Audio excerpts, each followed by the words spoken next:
Yes. We had several things we need to go over on that with the alternative program, and the virtual instruction. They want to kind of explain this instruction. Sure. Kind of, this is the virtual instruction pathway.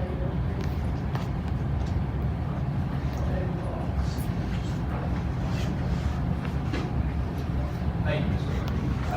Everybody has a copy, I'm assuming, of the draft policy. And so the reason that a couple things I'll talk about, I'll back up a little bit. We know a big part of our conversation has been opening an online school, having an online option for students. And there's been a variety of reasons for that. We know that I always say that when students come into the office and they're wanting to go to homeschool, they're rarely mad at the teacher, they're rarely mad at their school. They just want more flexibility. And homeschool, of course, provides that flexibility. When you get into the high school, there are some private operations that provide a lot more flexibility. And so we were looking at an option to be able to do that. And one of the things that we were looking to do was to make our online school, North Cumberland, fully operational and operated as a full online public school, which is still an option. However, the more we looked into it, we had a lot of conversations with the state. The state's been very informative through this whole process. When you open up an online virtual school as an LEA, it has to operate exactly like a brick and mortar school, just in the online world. And one of the things that we were most concerned about, among some other things, was any student within Campbell County Schools that wanted to enroll in the online program, we had to let them. We could set some enrollment caps, but we couldn't just target recapturing homeschool students or students that had went to other types of school like Foster, Connect Ed, or other academies like that. So our concern with that was we would actually exacerbate the problem that we were already having with losing some students from some of our larger schools like Campbell County High School, that all of these students would of course want to go online, that there would be a large number. And so, to be quite frank with you, it would just make the problem more challenging because those students would be pulled from Campbell County High School, reducing the students there, reducing the ability for us to be able to fully staff it. And so, what we looked at was operating an online pathway under our alternative program. So, Campbell County does operate an alternative program for East Lafayette Learning Academy. And this policy revises the alternative policy to add that, so that students who qualify would have an alternative pathway online. Now, the difference would be, it would be more limited than we would not look to enroll hundreds and hundreds of students in the initial phases. It would be a much more limited number, and the students that would qualify, there would be a more selective process in order to enroll students under East Lafayette Learning Academy in the alternative program. And so some of that is in the policy there, where we can have a parent referral. We have pathways to work more closely with the school to help them identify students that would benefit from an alternative online pathway. And this would allow us to be able to accomplish both of our goals, to be able to retain some students potentially that we would lose to homeschool or other programs, and to not be so restrictive with all of the requirements that are in the state of Tennessee for an online school. So this policy reflects one of those divisions in the different pathways that a student could eventually qualify for the alternative program. Thank you. Is there any questions? Let's go to the next policy. We're just going to go all through all of these just as quickly as we possibly can.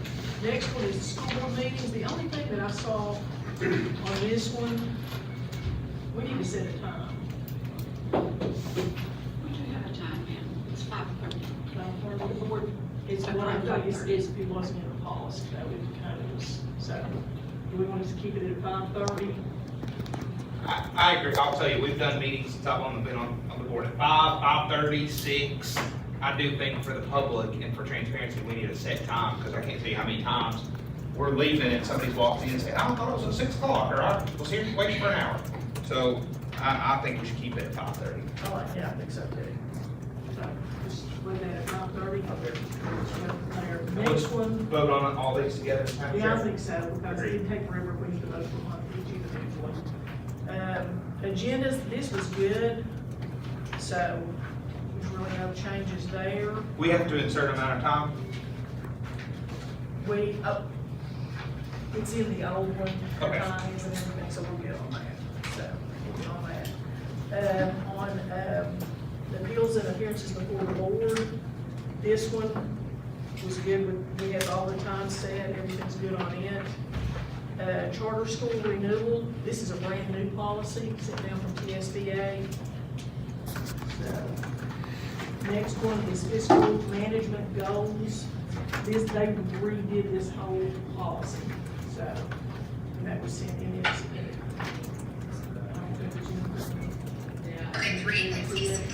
the annual operating budget. 200, budget preparation. On the unrestricted fund balance, we have to enter a percentage of at least 2 months, approximately 16.7% of budgeted operating revenues of expenditures.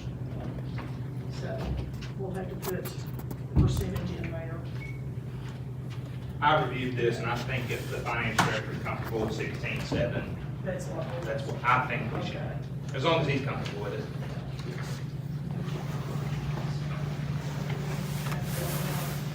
Instructional program, in general, lines 2 through 9, that is all new. So we'll be able to change,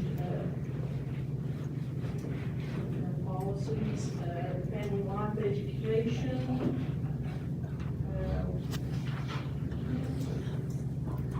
I don't think there's anything really new there. There was one thing added, lines 15 through 19 on the back page, the child trafficking prevention education, that was added. Policy, instructional use of digital devices, this is a new policy, it's in the TSBA, so this is brand new.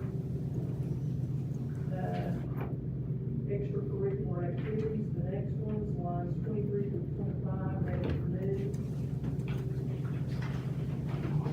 Everything else is the same. The next one, interscholastic athletics, lines 5 and 6 will be new. And on the back page, private school student participation, lines 30 to 33 is new, and then the couple schools with TSSAA or TMSSAA membership, all of that is new. Grading system, the only thing we're gonna have changed with that, I spoke with, Frank Collette, principal of Campbell County High School, and they had some changes with honor dual enrollment, AP classes were weighted. They had some CTE classes that were weighted the same as AP classes, so those things were the rest of that. And I got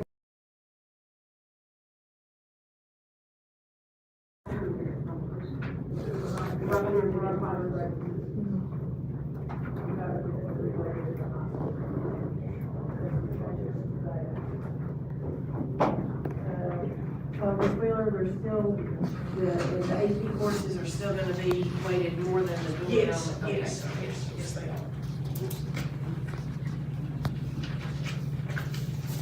You know, they wanted some adjustments on that, so. Promotion and retention. Wait, hold on real quick. Okay. I'm looking at the policy, honors courses, 3 percentage points, local and statewide dual credit, capstone 4, AP, okay, and then it says and dual enrollment courses. So I see local and statewide dual credit, and then I see below it dual enrollment courses. Director, can you tell us the difference in a local and statewide dual credit and a dual enrollment? Because I am not sure. I'm trying to, a dual enrollment and a dual credit, is that what you're asking? Yeah. Mr. Ennis, I'm gonna have to ask you to clarify that. for me. That's a really good question. We actually do not do local dual credit or statewide dual credit. A few years ago we did, We just do the AP dual enrollment. and the That makes sense why I was so confused. Other districts in the state of Tennessee do, but Okay. we just don't. Okay, awesome. But the dual enrollment is, the AP class is way more than the dual enrollment. Yeah, they're the Is same. that right? You know, the dual enrollment would be like the Rhode State classes. AP and doors on the side. Yeah. Has it always been that way? I think so.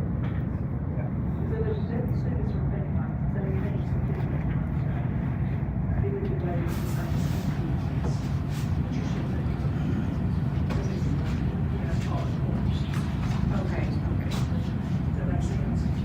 Yes, yes, it's not, so it's not like it's, like, when they, like, leave high school altogether to finish the college classes the last 2 years, and they're not at the high school at all. Those are different. That would be weighted the same as an AP course. Yes, right. So in order to help with ready graduate and that kind of stuff, a lot of dual enrollment classes have been added in the high school. A lot of them are level 1 and level 2 courses, like Culinary Arts 1 is now a dual enrollment class. So we have freshmen who are taking Culinary Arts 1 and they're getting a weighted GPA of 5, just like an AP statistics person is getting. So all we're trying to eliminate with that is the level 1 and level 2 courses that are in our building will not get a weight. Does that make sense? That's really all. I know it's a lot in there. We're not changing anything with the AP or what they get if they go to TCAT, take dual enrollment, or Rhode State dual enrollment. But those level 1 and 2 courses should not be weighted the same as, because what's gonna happen is those freshmen, sophomores are gonna come through, and then your top 10 is gonna be all messed up. Because you're gonna have a bunch of people with weighted GPAs as they get to their junior and senior year. Because they've had a bunch of dual enrollment classes that are level 1 and level 2 classes, and we're just teaching those in our building. We're getting dual enrollment credit to help with CTE stuff, but we should, in my opinion, we should not be weighting their GPA for those courses, like an AP course. It's just not, it's not equal, so. Right, I mean, that's.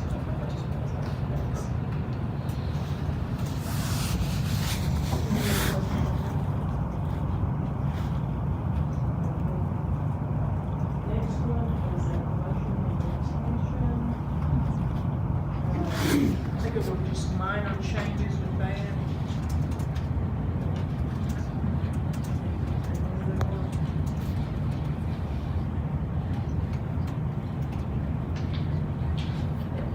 There's really just minor changes with those. The next one, which is equal opportunity employment, lines 6 through 8, were new and added. And then, next policy, application and employment. Popular 2, number 6. And the local majority employed. And to,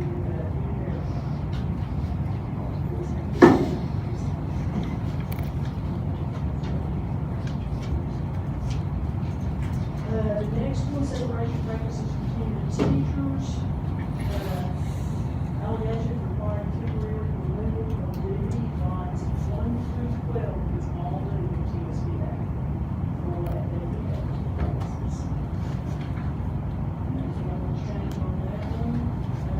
Separation practices for non-tenured teachers. Same thing, lines 1 through 12, is what changed there, and that was added. Next is civil. Now, this is an important one, because this is new, lines 4 through 6. Now, teachers on a 10-month contract, and no longer get 10 sick days, we're going to 8 sick days. And this is state law. And this is state. This is just, State law. so just to be clear to the general public and folks here, these policies, with the exception of a couple, are state law required policies, not anything devised by your local board of ed. No, this is all coming from TSB. Anyway, 10 and 11 gentlemen, contract people, or we have, 10 sick days to 8 sick days. And, what's gonna happen is in the next policy, personal and professional leave, we're gonna go from, tenured teachers to teachers. We're gonna go from, personal So days. they're not losing any days.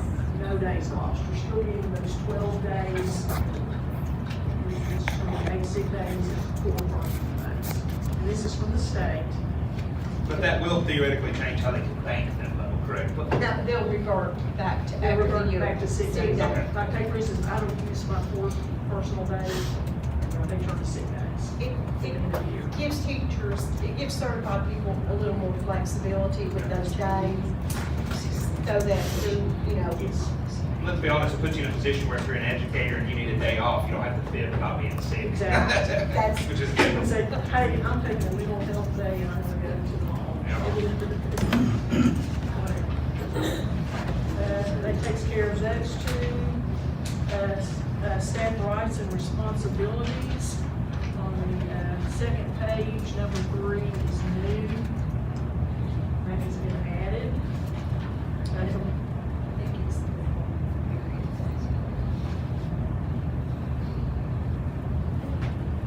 Y'all you have graduated.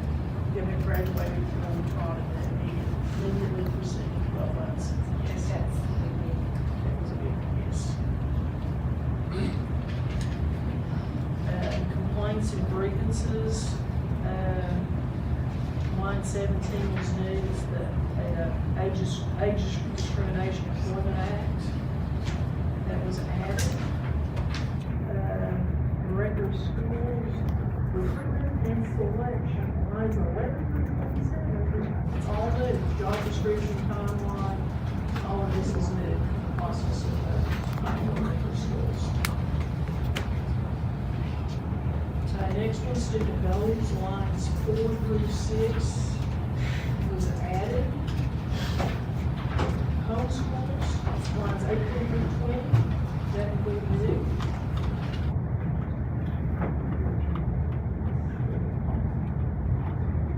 And some parts were removed, the student performance, that was removed from policy. Student assignments, next one. Lines 11 through 22, that is all new. Rights and responsibility of students, lines 13 through 15, that is added, that's all new.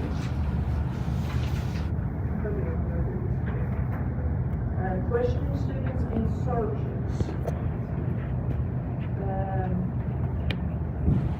Line 24, 25 is what's new on that one. And a new section, line 7 through 9 on the second page, that is what is in student discrimination, harassment, bullying, cyberbullying, and intimidation, lines 28 through 30 is new.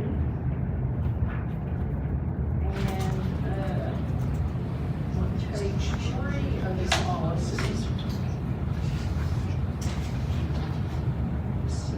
Here's added director of schools to that.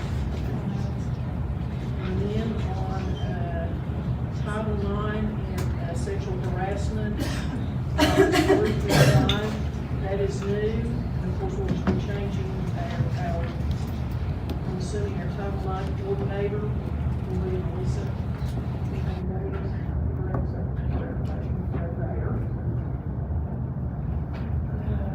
And then on page 4 of that policy, let's see, I think all of that, I think it will be on all of that, as that goes.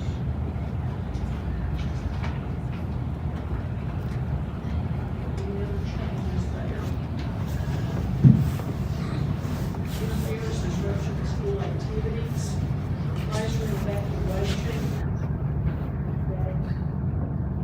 parent notification, all of that is good.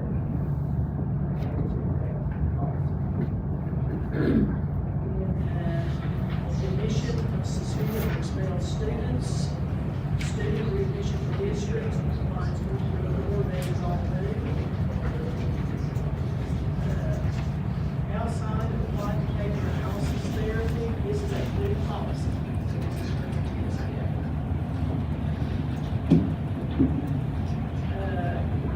Emergency allergy response plan, the epinephrine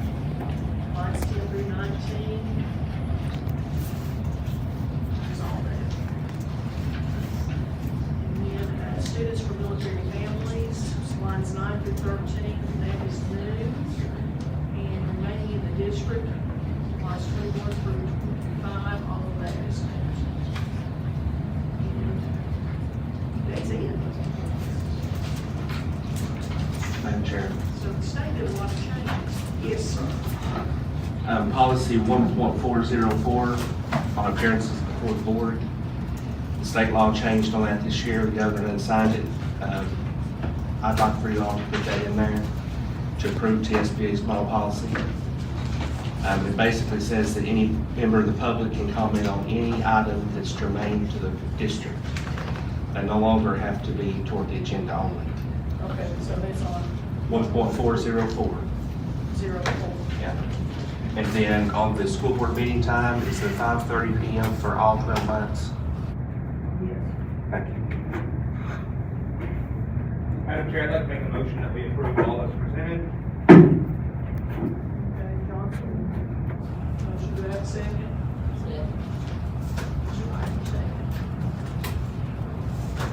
Lastly. Fields. Yes. Rodner. Yes. Johnson. Yes. Creekmore. Yes. Wheeler. Yes.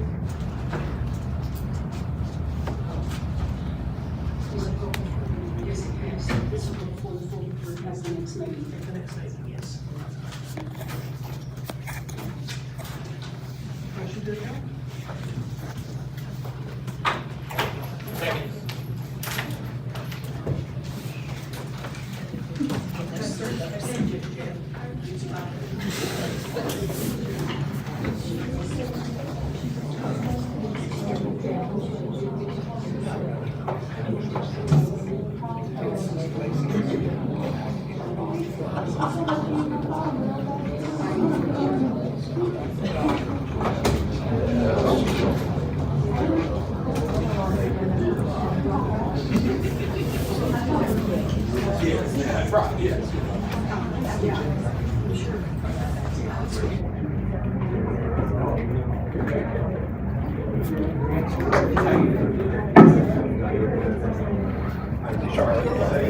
Why someone next?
Jumped on every day and jumped up and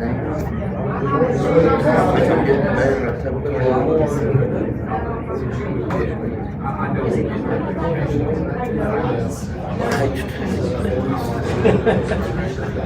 You're past the point of exercise. I'm pretty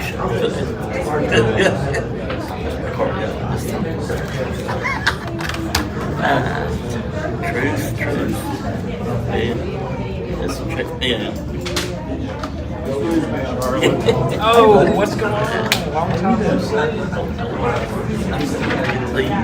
Mr. Representative, sir, when you win.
I'd rather do that. I might be wrong, I don't think I'll. That'd probably be way too much time. I think I'll be one of the people that they require.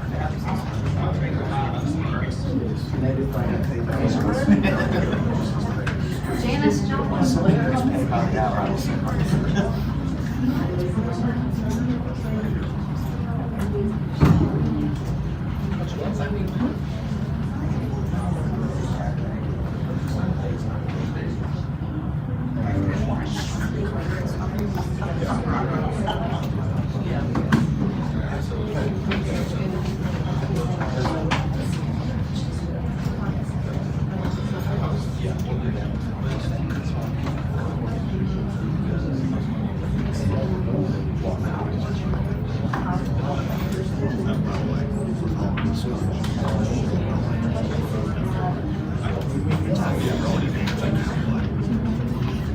All right, welcome everybody. Ms. Fields, will you lead us in prayer, and Mr. Together, will you lead us in the pledge?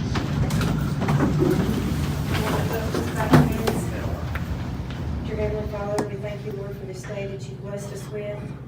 We ask, Lord, for wisdom, discernment, and guidance for each one of our board members tonight as we make decisions that affect our students and our county, our teachers, our community. We ask, Lord, we ask tonight that you have a special blessing over our county election that's coming up, Lord. I ask that you bless the voters and bless the candidates, Lord, that you give them civility, integrity, and Lord, let's keep peace in our community no matter what the outcome is. I just ask that you grant us with peace and wisdom, Lord, as we go through this process. Lord, I ask that you have a special blessing upon the new leaders that have stepped up in the roles that they have stepped into, Lord. I ask that you bless them with unity, with wisdom as they take on the leadership roles, whether it be a new principal, a new teacher, a new aide, whatever it is that they've stepped up to do to help our county and our schools, Lord. I ask your blessing on them. I ask that you give us safe travels as we go home tonight, Lord. And in all these things we ask in Jesus' name, amen.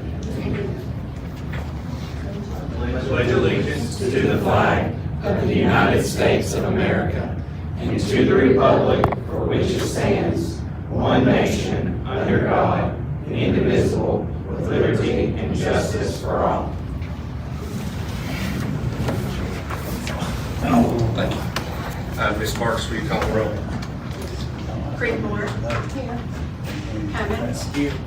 Fields. Here. Everly. Here. Johnson. Here. Leslie. Here. Lester. Here. Reitner. Here. Wheeler. Here. Miller. Here. Here. Thank you. Item number 2, recognition of guests. We don't have any tonight.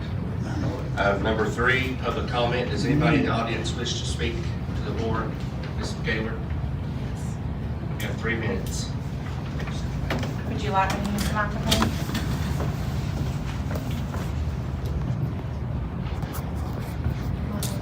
Or you can just talk loud enough for us. Okay. I've written it out to make it concise. Tonight, this board is being asked to approve a $100,000 budget amendment for a boiler replacement at Valley View Elementary. My first question is, where did the $100,000 figure come from? What evidence supports that amount? Was it based on competitive bids, a professional engineering estimate, a contractor's proposal, or simply an internal recommendation? If documentation exists, has it been provided to the other board members? And more importantly, why hasn't it been provided to the public before tonight's vote? Second, who recommended this appropriation? If the recommendation came from the maintenance department, what independent verification has been performed to confirm both the condition of the boiler and the estimated cost? Third, has the district determined whether asbestos-containing materials or other hazardous or radioactive materials are present? If so, what evidence supports that conclusion? If not, How can anyone accurately determine the scope and cost of the project or the plan to protect students, teachers, and staff during construction? Finally, this recommendation came through the executive committee based on what was disclosed on WLAF. If I have that wrong, I do apologize. Before reaching tonight's full board, the chairman represents District 1 and Valley View is the only school in that district. What objective criteria were used to ensure this recommendation was based solely on documented need and not influenced by the fact that it benefits the chairman's own district? These aren't rhetorical questions, they do have answers. If those answers exist, I simply am asking that they be disclosed to the public before this board votes to spend another $100,000 of taxpayer money. Mr. Marlowe, will you please answer Ms. Skeller's questions? Well, we had trains come up and look at it, and the bottom is rusted out of it. It's about 15-year-old, and it's not got no asbestos in it. So, we get bids through train, it's through government, so we don't have to bid it. And it is emergency to do it, and they won't shut the school down. Is that through Sourcewell? Yes, so we don't have to bid that out. Perfect. So, anybody got any questions about it? Thanks for your work, Stan. Thank you. Thank you, Mr. Marlowe. Yep. Thank you, Ms. Skeller. Any more comments? Okay. Item 4, consent agenda approval, motion to approve. Move to approve. Motion by Mr. Johnson, do I have a second? Second by Mr. Cummins. Any comment? Call the roll. Creekmore. Yes. Cummins. Yes. Fields. Yes. Heatherly. Yes. Johnson. Yes. Leslie. Yes. Lester. Yes. Reimer. Yes. Wheeler. Yes. Miller. Yes. Motion passes. Thank you. Item 5, approval of the regular agenda. I'd like to add with the addition of XJ approving the Jacksboro Elementary School gym floor to be rebid. We need to get that out so we can get bids back, and that way we can be prepared to put the floor down later this year when the gymnasium gets completed. So I've got a motion to approve with that addendum. Move to approve. Motion by Mr. Johnson, do I have a second? Mr. Heatherly, any discussion? Call the roll. Creekmore. Yes. Cummins. Yes. Fields. Yes. Heatherly. Yes. Johnson. Yes. Leslie. Yes. Lester. Yes. Reimer. Yes. Wheeler. Yes. Miller. Yes. Motion passes. Item 6, comments from the chair. I don't have nothing tonight. Item 7, director's report. Ms. McCoy. You have each copy of the director's report. Maintenance updates. Maintenance has done some repairs and renovations to the concession restrooms at Campbell County High School football field and the press box. The only thing left is the delivery and installation of the stalls. Hopefully that will look nice and updated before the season starts. Elementary updates, summer school concluded and the program served 162 students in grades K through 8 at 5 school locations: Jacksboro Elementary, Jacksboro Middle, Valley View Elementary, La Follette Middle, and Jellicoe Elementary. Of those, 27 were third graders that were required to attend due to the promotion retention law. Secondary updates. Brad Paulette was hired as the principal at Campbell County High School. Brad, would you care to stand? We're happy to have you serving as the new principal. Principals have completed the leadership summit with their literacy partners. The summit was held at Jacksboro Middle School, provided valuable time for leadership, development, collaboration, and continued focus on strengthening literacy instruction across the district. Our career technical education updates. A Perkins Reserve Grant was awarded to Campbell County in the amount of $50,000, and Ms. Chambers wrote this grant, and it's going to be used to purchase a Milo simulator for the criminal justice class at Campbell County High School. Please don't ask me what a Milo simulator is, because I don't know. But several CTE teachers have participated in subject area professional development to deepen their knowledge and strengthen their understanding on the subjects they teach. Special education updates. We have a new special ed supervisor, Mr. Christopher Sappin. Would you please stand?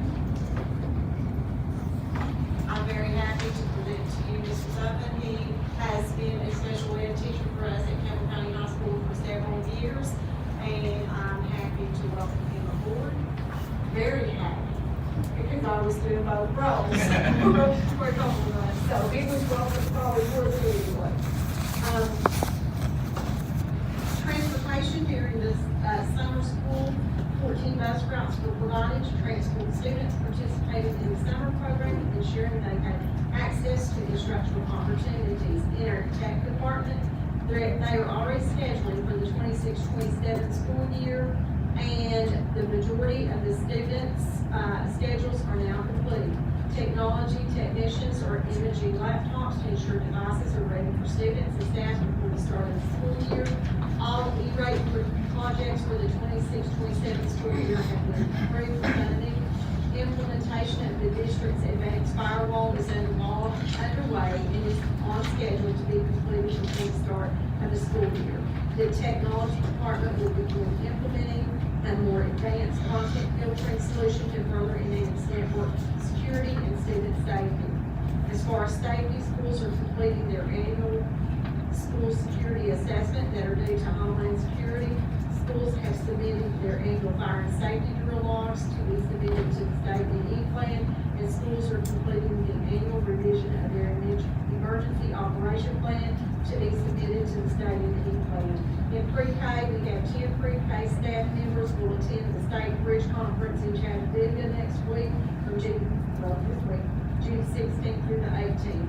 Food service summer feeding is in full swing. Campbell County Public Schools have the following non-congregate meal pickups on Wednesdays from 11:30 a.m. until 12:30 p.m. at Valley View Elementary School, and Thursdays from 11:30 to 12:30 at Jericho High School and Campbell County High School for all kids 2 to 18 years of age. In food service provided approximately 6,700 breakfasts and lunches during the first week of this program. Enrollment, I have a chart with the enrollment there attached, and I will just let you look at that if you have any questions about it. And then the last part of the report is the assessment results for the district, and we have a PowerPoint presentation. You can have a copy of the PowerPoint, and Mr. Enix is going to go through that with you. Good evening, Mr. Miller. Thank you for the time. Thank you, board, for being able to do this. I'll be very quick with this. Of course, with nearly a dozen schools, hundreds of teachers, and thousands of students, I realize that a venue like this, we're not going to be able to go into a great amount of detail. We did have a PowerPoint that we have over here sort of for the public to be able to see, as well as the media. And what Director McCoy included in your packet is the slide deck that I have over here to be able to show you. And really, we want to take it as an opportunity to brag on all of the hard work of our teachers, our school leaders, and this collective effort that's happening across the county, because we do have good news, and I'm thankful to report that we have good news. And so right now, out of 9 categories that we have reported from the state of Tennessee to all of our assessment, we showed improvement in 8 of the 9. So we're very thankful for that, and I'll go into more detail about what those mean. I do want to mention something that can be a common misunderstanding. I realize that you all are familiar with this vocabulary, but some folks in the public may not be. When we talk about the success rate for our students, that is the met and exceeded expectations category for our students. So a lot of times when we give those percentages, and this can happen across the entire state of Tennessee, the numbers, some people may hear that and they may think of it as a passing or a failing metric, like they passed the 7th grade or they failed the 7th grade. That is not what that number means. And so when we talk about met or exceeded expectations, that's more of a college career ready metric, and the standard is actually quite high for that. And so a lot of our students, typically the majority of our students, are going to fall into the approaching category, which still means they're making progress. They are approaching this college career ready metric, but the state really wants us to focus on the success rate because it is a high aspiration, and that is, of course, what we do. And so we did show a net positive improvement in all of those categories. So here are the 8 out of the 9 that we showed improvement in. English language arts across all grade levels, 3 through 8. Math, social studies, English 1, English 2, Algebra 1, Algebra 2, geometry. We showed a net positive increase in all of those categories. The only one we went back in was U.S. history, oddly enough. And we do have some information there that you'll be able to see for that. As I say, I'm gonna go through this quickly. I understand that this may be difficult to see. This can all be provided for anybody that may need it, just in a digital format. But this shows our progress compared to 2025, last year, of course, to this year, 2026. So the light blue is 2025, the darker blue is the most recent assessment results that we just received. And as you can see, we have showed significant increases in 8 of the 9, again, with the notable exception of US history there at the end. And so we're very proud of that. We particularly had some large increases in our social studies metric. That's our 3rd through 8th grade social studies. We also showed some significant improvement in our English 1 and English 2, which are our high school English courses. So we're very proud of that we're able to show some significant progress in those categories. This next chart shows a little bit more of just the breakdown of the grade bands. So for ELA, again, I know it's difficult to see, but at the top it goes from 3rd grade all the way through 8th grade. ELA is at the top, math is in the middle. Social studies at the bottom. You'll notice that 3rd, 4th, and 5th are blank because they do not test social studies in 3rd, 4th, and 5th grade. So some good improvements there, but you also can see that we have some focus areas that we're working on. Your chart breaks that down a little bit there. Social studies, I just want to take a moment because when we talk about social studies, that represents a lot of our teachers, that represents a lot of our students. That was a huge success story for Campbell County Schools this past year as they showed a significant improvement, a very large improvement. In fact, I'll really look at 6th grade across the district. They're up almost 21 points, 20.9 points from 2025 to 2026. So there is some exceptional work that is going on across the district there with that. So social studies was a very strong achievement story for us. Literacy progress, you can see that while there are some areas of focus that we need to look at, we do believe we've identified some things that we need to do to address those issues, but there's also some significant increases there. I will also point out, as a person that had taught ELA, 8th grade ELA is notoriously difficult to show some improvement on, and our teachers were able to do that this past year. So we're very thankful, very proud of that. Also, English 1 and 2, as I've already mentioned, so it's showed some significant increases as well. This is math. There are some grade level priorities. Some of our math gains, again, 8th grade was a big gain for us in math. Some of the other gains are more modest, but still progress is progress, and we're thankful for that. And I've talked for 5 minutes, so I want to wrap this up really quick. Here's some of our high school EOC results that we have. Again, the darker blue is this year, and we've showed some significant gains in all of our EOCs with the exception of US history. And then the biggest gains we're celebrating, these are individual schools, and I'll finish with this unless there are any questions. You can really see that some of our schools have done exceptionally well. It would take me too long to talk about them individually, but those are some of the individual gains that the schools have had that we're very proud of. I just want to, we're headed in the right direction. I know Director McCoy, her goal is that we are one of the top 20% of all districts in the state. We still have a road to get there, but definitely we're headed in a really good direction with these results that we have had. So we're thankful for that. There is more data that we're still waiting on, particularly when it comes to TVOS, which will show us some growth. So we've got room for improvement, but we are thankful that we're at least headed in the right direction. So I don't know if anybody has any questions. I'll be happy to answer them if I can. Otherwise, I know Mr. Miller had mentioned that we will have more in-depth information for you all at some point in the future. Thank you, sir.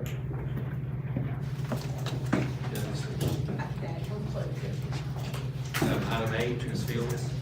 The only thing I have is don't forget summer law coming up this weekend. I'm sure learn a lot about it. Thank you. Item 9, recognize Ms. Henniger for finance. Good evening. The first thing we'll go over will be item 8, monthly financials. I will present the May 2026 financials.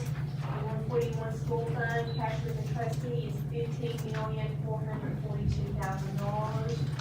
Revenues are at 87.91%. Expenditures are at 88.08%. 142 fund, cash with the trustee, $1,704,000. And revenues and expenditures both are at 78.02%. 143 fund, cash with the trustee is $4,994,000. 4.3%, and expenses are at 72.25%. Got a motion to approve the final monthly financial. Motion by Mr. Cummings, second. Second by Mr. Lashley, any discussion? Call the roll. Creedmoor. Yes. Cummins. Yes. Fields. Yes. Heatherly. Yes. Johnson. Yes. Lastly. Yes. Lester. Yes. Reider. Yes. Wheeler. Yes. Miller. Yes. Motion carries. The next item is item B, approved budget amendments and resolutions, and tonight there are 5 budget amendments. I'll make a motion to approve budget amendment 7.1 through 7.5. Have a second. Ms. Creekmore, second. Discussion. Call the roll. Creedmoor. Yes. Cummins. Yes. Fields. Yes.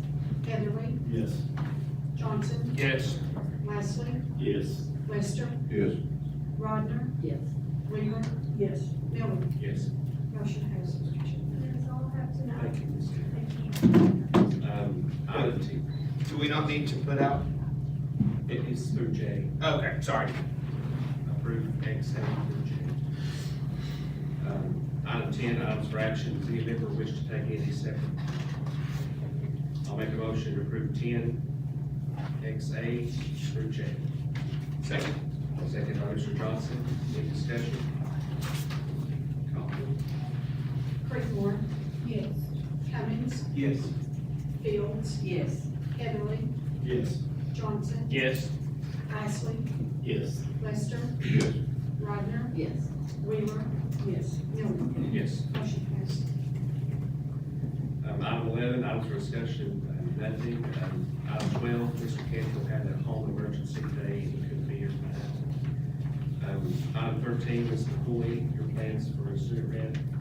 Yes, as soon as we get back in school, I have a principals meeting scheduled, in July, then I'll get with the 2 high school principals, and we'll discuss the procedures for electing, for them determining, the process for determination of the student rep. It'd be good to have those named by September meeting. Yes, I think we should be able to do that. Attendance update was in the report that you had for Ms. McCoy. And then recognize school board members, Mr. Johnson. Yeah, the only thing that I have, I know Randy and I are both very excited. We've got a new principal at Campbell County High School and a new principal at Jacksboro Elementary. We're very excited for both of those. I'll send it out to the board. We're gonna host a little casual drop-in, drop-out meet and greet for those 2 principals at Manor House Coffee for faculty, staff, teachers, and any members of the Board of Education or central office that wanna come. I'll hopefully have that confirmed by tomorrow. But I think we're gonna do it at Manor House Coffee next Monday evening. Come out, let Randy and I buy you a cup of coffee. We just thought, hey, we've got 2 great principals. You know, instead of meeting in a stuffy cafeteria, how about you come out and have a cup of coffee or a tea or whatever and get to know your principal you're gonna be working with a little better. So, all the members of the board will be invited to that as well the director and her staff. Thank you. Ms. Fields. Just congratulations to all the new hires. Mr. Lester. Ms. Wright. Mr. Coates. Ms. Creekmore.